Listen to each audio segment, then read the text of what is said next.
makakapagturo, una doon sa suspect, or kung yung suspect mismo gusto niyang itole, siguro bibigyan pa namin siya ng reward. We will give a reward of 200,000 pesos.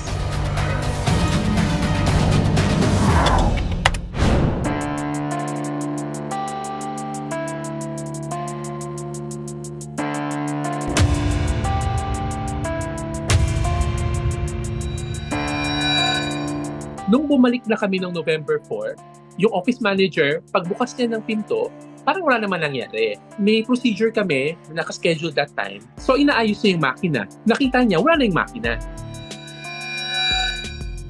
Yung office manager, of course, called me up and then asked kung pinapull out ko daw ba. And then I said, no, hindi ko siya pinapull out. Medyo kinutuban na ako that time na parang may kakaiba. I asked the office manager, request for the CCTV to check it dun sa security guard.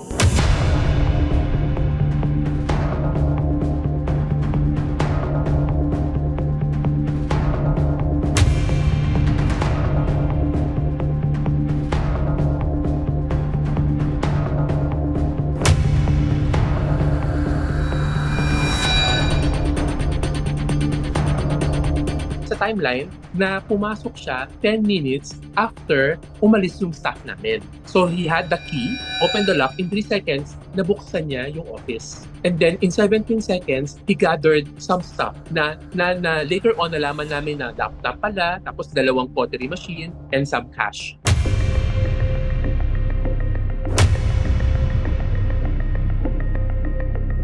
He knows where to look and where to not look. Inaral niya kung saan nakalagay yung mga CCTV. After that, hindi na namin alam kung sumakay siya ng elevator or nag-stairs siya. Kasi sa elevator, that time din, wala rin CCTV.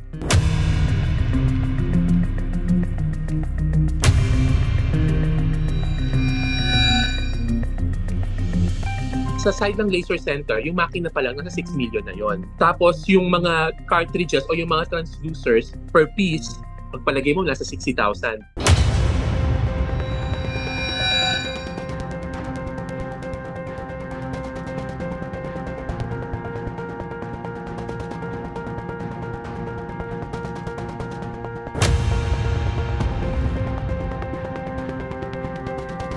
Pag ganyan ka-sophisticated at kamahal ang makina, usually yan may serial numbers.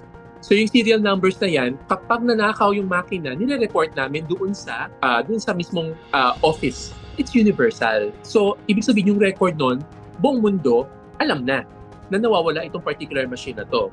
Ang consequence nun is, kung sakaling nasira ang makina, hindi siya pwedeng gawin noong kumpanya kasi nakaw siya. Kung naubusan siya ng mga bala doon sa cartridge, hindi na siya makaka-order ulit at isa lang ang source nitong cartridges na company, which is the one that repairs it also.